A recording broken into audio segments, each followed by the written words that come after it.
This training is for teachers who plan to have their students log in with our Joy School English QR codes and passcodes. Our mission is to empower kids around the globe to be the architects of their own future by teaching them English and values. We want your students to gain confidence in their speaking abilities and be able to make connections in your classroom, on the playground, and in their community. We know that there is a fundamental and reciprocal relationship among oral language and literacy. Initially, reading and writing are dependent on oral language skills. Young children use oral language skills to learn how to read. Then eventually, reading and writing extend oral language. Older children use reading to broaden their learning. In addition to our program's focus on oral language and early literacy skills, Joy School English has chosen to include universal characteristics that will help students be successful in all aspects of their lives.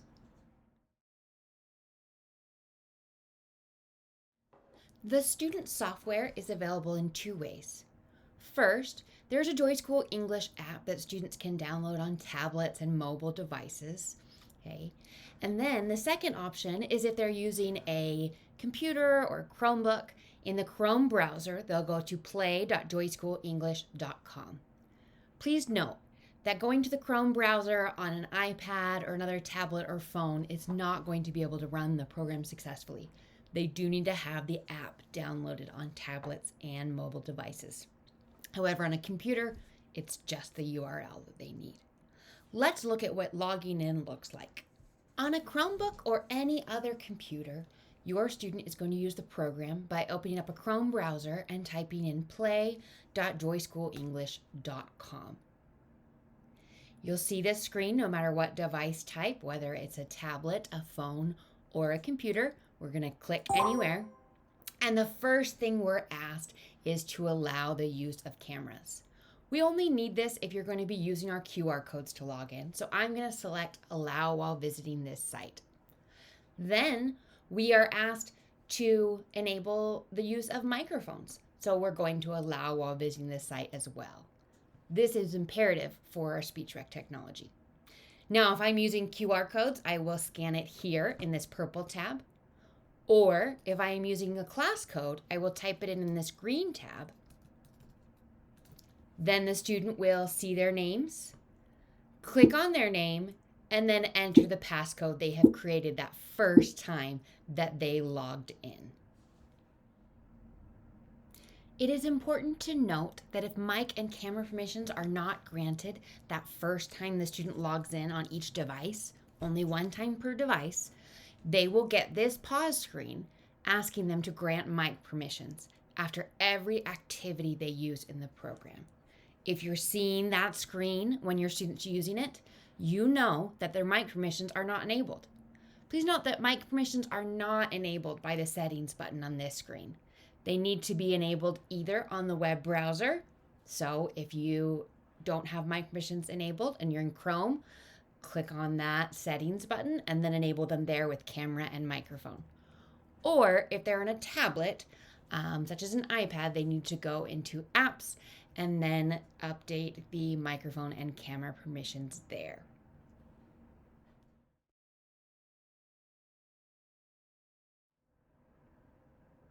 In the program, we have our primary levels 1 through 3, and something we've added recently is our older beginner level. Now, students in preschool through first or second grade are going to be doing levels 1 through 3. Our older beginner level is for our students that are second grade on up. Some second grade might fall in the levels 1 through 3. It just depends on the child.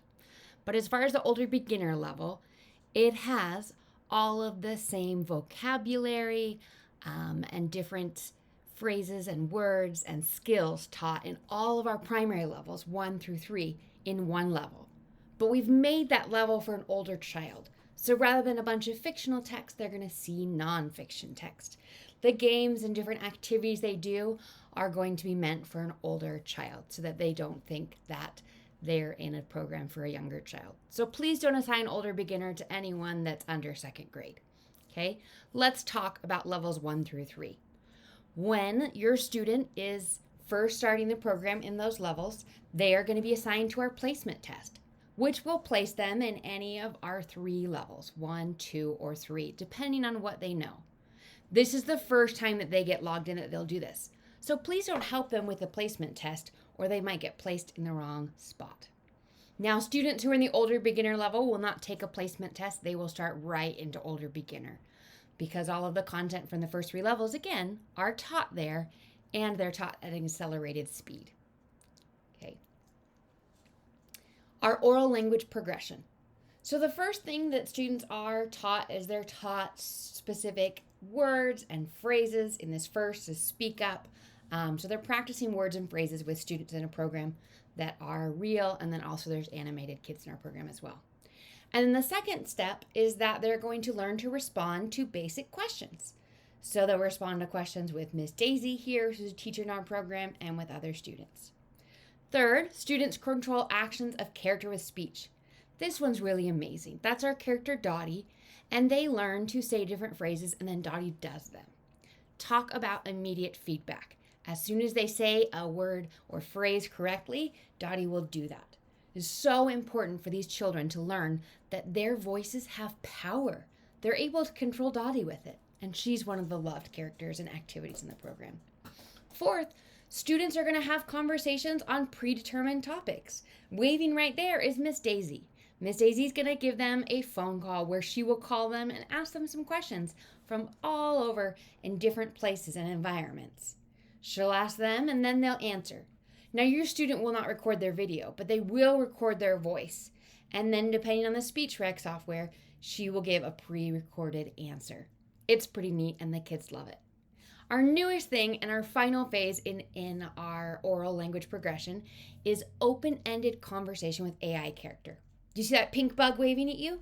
That's Katie. Here, they're able to pick a character between 3 different characters, and they're able to have a conversation with them.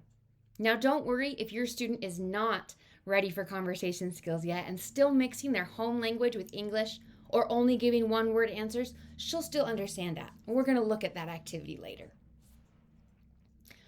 First, let's go ahead and look at one of our speech recognition activities so you can see how our speech rec works.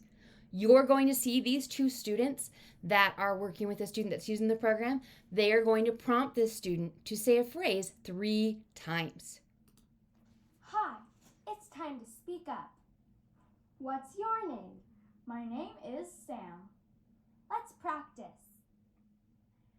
Say, what's your name?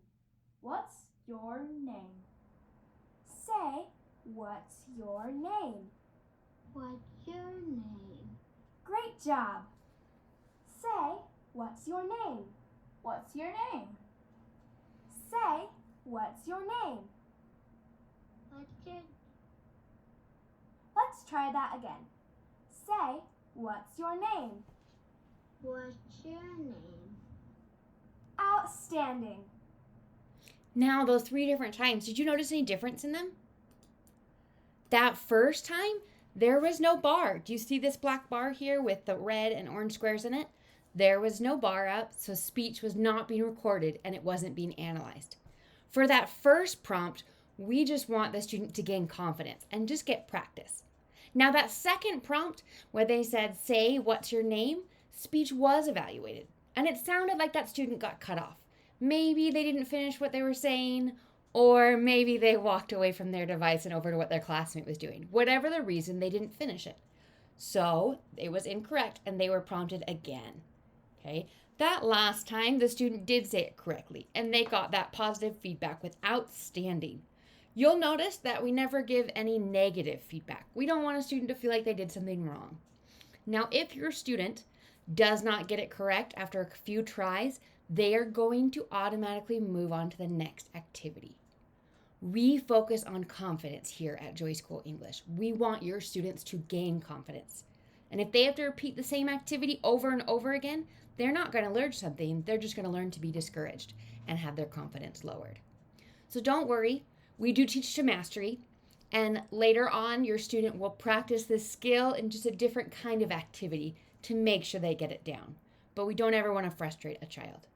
Now, for those students who are in their silent period or who are nonverbal, they are still able to use the program. They will get prompted a few times, but they will always be able to move on, which is our goal.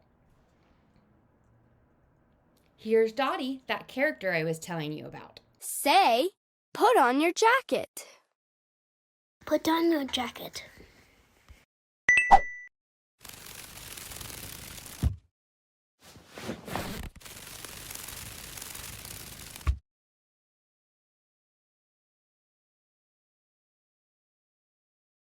Brush your hair.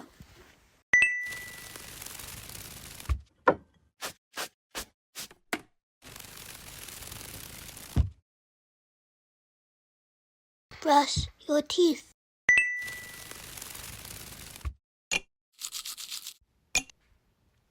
Isn't that amazing? In this activity, kids really do see that their voices have power because when they give a command, Dottie does it. And nothing's more important than students realizing how powerful their ability to speak is. This next activity I'm going to show you is called Katie Chain. And this is where students get to have conversations with an AI character. Here you'll see a student choose between the 3 characters in our program that they can speak with. Then they'll have a conversation. Now, please note before watching this student is using complete sentences. And that's because this student has that ability. But if your students aren't there yet and they say just one word or mix English and their home language together in a sentence when responding, the character is still going to understand them and be able to respond in English. Hi there. What do you want to learn about today? I would like to learn about elephants.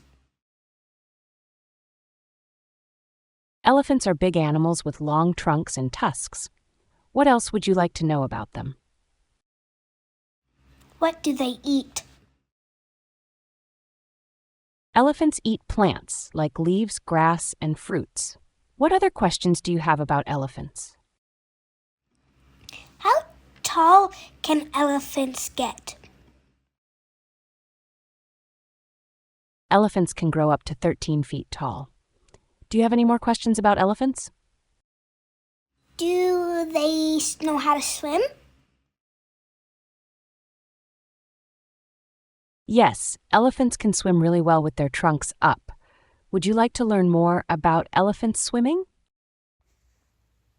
For the sake of time, the last thing that I'm going to show you for activities in our program is a book that's read. Now, they're going to be exposed to a plethora of books. Each book they're going to see 3 different times. And the first time that they read the book, there's not going to be any text on the page. The book is going to be read for them, and they're going to click through and turn the pages themselves at their own pace. Now, the second read, which I'm about to show you, is when they get text on the page. And after it's read to them, they're able to click or tap on words on the page and also pictures to ask what they are and for them to be repeated. So just like when you read with a child and you point out words and pictures to introduce them to new vocabulary and words that they'll know, we do this here so that your student can get that one-on-one reading experience. My favorite animal. Look at this book of animals. Animals. What's your favorite animal? Boy. Teacher. I like this mouse. Wow! Now let's talk about what happens when your student is done with their activities for the day. Now, we have a daily limit set for each class, which is defaulted to 10 activities. You can change this in the teacher portal, and we'll show you that later in the training. But we've come up with 10 as for our primary levels 1 through 3. Our younger kids really don't need that much more content in a day. We don't want them to have so much content that they don't retain it all. Just like we wouldn't teach addition all in one day for hours and hours and expect the students to have retained it the next day without any more instruction, we want you to spread out these activities. So there are 24 units in each level. In each unit, there are between 50 and 60 activities. So if they're playing 10 activities, each time they use the program, and we recommend them using the program 3 to 5 times a week, then they're going to get through that first unit in the first 2 weeks, and that sets them up for success. So when they reach this daily limit, they're going to see this good job today screen. Here, this can be a signal that they're done for the day and they close their computer or get off their tablet or device, or they can click that yellow menu button at the bottom and they'll be taken to what's called the review menu. Here, students are able to access this after they've hit their daily limit so they can go back and practice or review any skills they've already learned or anything in levels lower than theirs. They just can't go and get new content because, again, we don't want to overwhelm them with too much content, too many new vocab words and things in one day.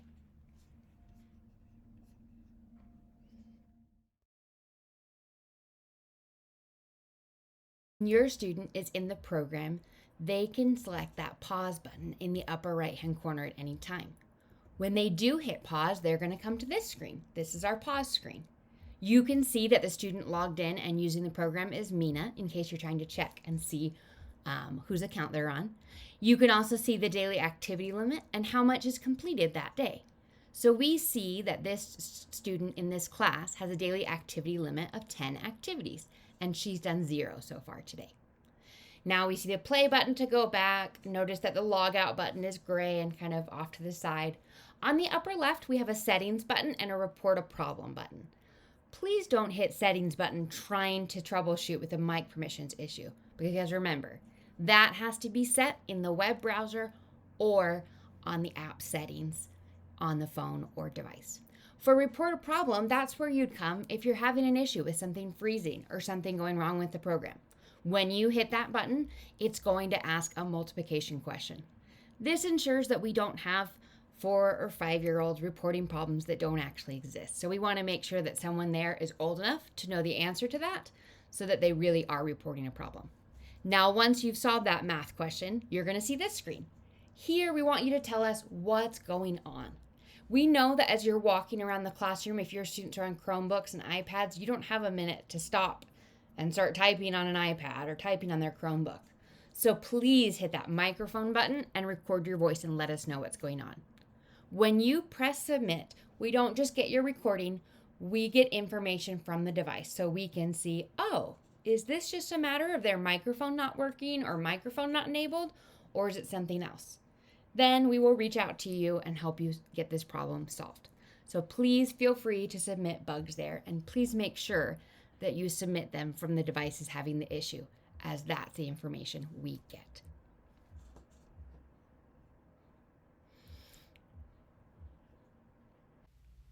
The next thing we'll cover is the SPARK score, the Speaking Proficiency Arc. We have developed this score in order to monitor students' speaking performance over time.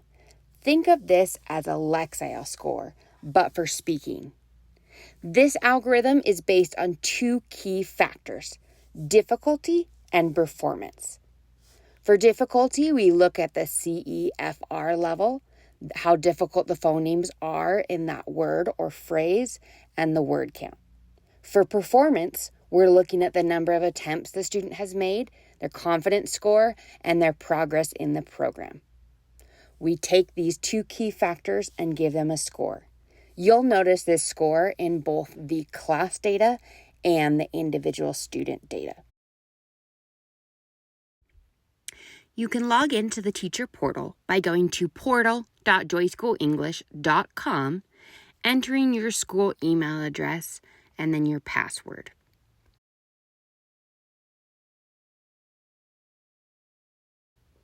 Once you get logged in, you can click on the class that you're wanting to look at.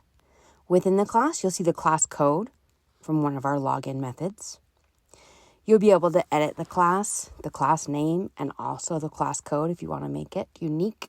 It will check to make sure your class code is unique, and then always press save. In the class list, you can see all of your students, their passcodes, their levels. Okay. To add a student, simply click Add Student, put their full name in, their ID number, so that we can retain their data year over year as we roster. And then you're going to choose the course. For students in grades preschool through first to second grade, we're going to choose placement test. For students who are a little bit older and more mature in the older second grade on up, we're going to choose older beginner. Okay, we can also change teachers. We can add teachers here by putting in their email address.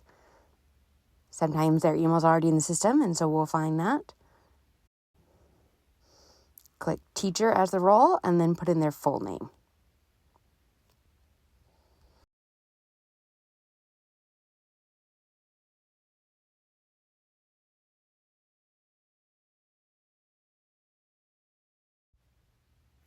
To view class data, you're going to go to the Data tab, and the first tab that opens is the Summary tab. Here, you're going to see information on the SPARK, the Speaking Proficiency Score. You'll see the class average, also the class average over time, with data points showing each month's class average, and you can see that this year's progress. Also in the summary, you will be able to see all of the students. You can press student to sort by student, see their current level and unit, and also sort by that, along with last login date, total time spent, and unit test average. Okay, total number of speaking opportunities. This is the number of times that your student has been recorded in the program. Doesn't mean that they've necessarily spoken, but they've been recorded. So when we see students like Sean here who have used the program for 6 minutes and have 0 speaking opportunities, and they don't have a SPARK score yet, that means their mic permissions might not be enabled, and I need to go back and check that. When a student has spent 5 or more minutes in the program, they should have at least 1 speaking opportunity. So that's something we can go back and check. Also in the Data tab, we have the weekly report. When I click on that, I can see who's logged in this week. It's going to show it in complete versus partial sessions. We're also going to be able to toggle on and show minutes instead. We can look back at previous weeks to see who has logged in and used the program. Here, by default, you are all getting the weekly report email. If you want to turn that off, simply click it off. If you want to print this weekly report from any screen, you can press print.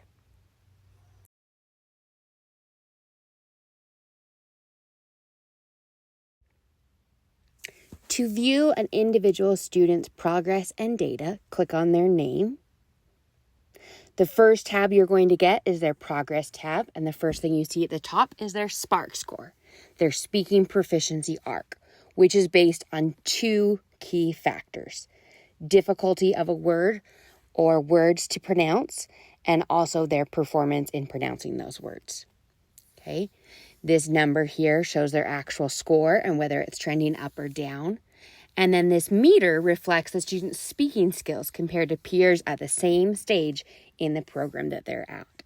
You can also view the speaking score over time by specific unit. This student only has 3 data points because they're only on the 3rd unit. Here we can go back and view different units and their progress. We can see what's taught there. We can look at artifacts, some of them coloring ones and other ones that we can play student recordings. Anything in yellow has that student work. We can also look at the unit test results. So for this unit, they have 1 unit test. We can see the score is 92%, and anything in red is things that they missed. We can also listen to recordings of speech artifacts within the unit test. Going back to the top of the page, we can click on the Student Work tab. Here, we are going to find all the recordings that your student has made. Okay, right now we're seeing the recordings that are within the level that they're currently on. You can always go back to previous levels if they've done previous levels.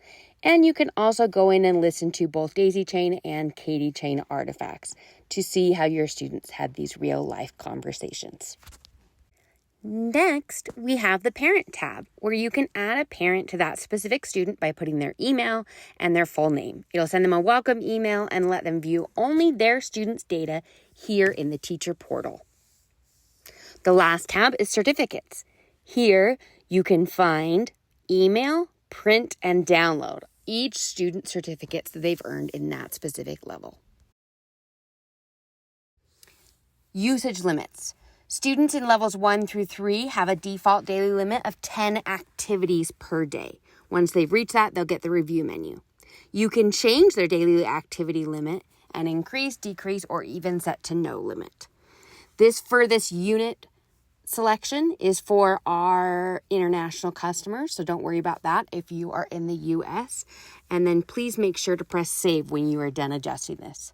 Please note that students in older beginner don't have a daily limit because it was designed so that they can use the program for 10 to 15 or even 20 minutes multiple times per day so that they can quickly pick up the language. You can assign specific content to students in the Assignment tab. In this tab, you can see upcoming, in progress, and completed assignments. As well as at the bottom, you can click Add New Assignment. For this assignment, please create a name. And then you're going to choose a start date and an end date. During these dates, the assignment will be live, and your student will need to complete these activities before going on to their regular sequence in the program. For this reason, we have limited the number of activities that you can assign to 8. Here, you can assign to specific students or your entire class. Okay, and then you're going to press Save Assignment. Then once you've saved it, you're able to add activities to the actual assignment. You're going to see different category types for activities. You can click on one for here. We're going to choose letters. And then within letters, we're going to work on practicing and reviewing lowercase letters. Okay, and then we're going to pick the letter that we want them to practice. It's going to give you a brief summary of what kind of activity that is at the bottom. And then you can add a different type of activity. Please note that in these you can see L1, L2, and L3, showing what levels these activities come from. Okay, and then you're going to pick another unit and what skills you want to work on there. Those AI conversations that they can have with one of our characters are called Katie Chain, remember? And you can choose the amount of time. And you can also set a topic that your student is going to talk to the character about. It is not necessary to set a topic, but it is something you're able to do. Okay, and then this last one we're doing is a literacy one, and we're going to have them work on spelling. And then we'll pick the words that we do that with. You can see on the far right, there's a time estimate for each activity. And then when you press Save Assignment, the assignment is ready to go. You're taken back to the assignment screen. Please note that you do not have to assign content in order for your students to get there. They are automatically getting a course in the program. The assignment feature is optional. It's something you can add. And it does have pretty much all the content that we do have in our courses there. And you're able to assign from different levels so they give them a little bit different content or just focus on what you're focusing on in class. Please reach out to us with any questions by emailing support@joyschoolenglish.com.